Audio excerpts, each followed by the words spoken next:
के माथा घुमाव जनिया जे सुनो आइल बाड़ू नाचे बबी बोलो तारू जादे हमनी के माथा घुमाव जनिया जे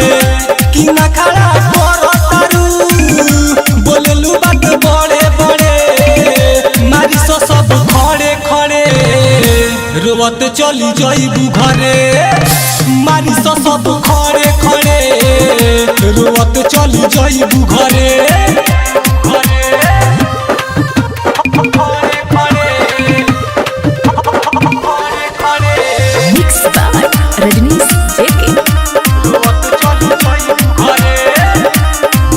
कबही से सुनतानी छौरी तोर बोली ज्यादा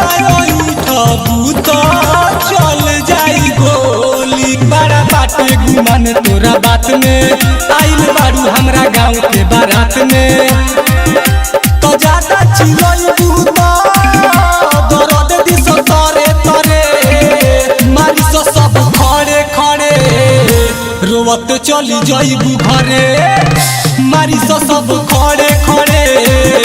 रोवत चली जाइबू घरे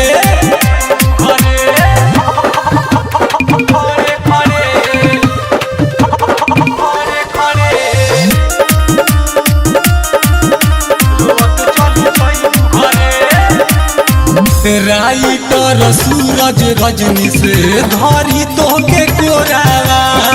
घप घप मारी गिरी अखिया से लोरावा विजय राजा के आ जाइबू हाथ में तोहे सबक सिखा दी रात में जितेंद्र के मन दुना धके कति बड़े बड़े मारी सो सब खड़े खड़े रोवत चली जाइबू घरे मारी सो सब खड़े खड़े रोवत चली जाइबू घरे।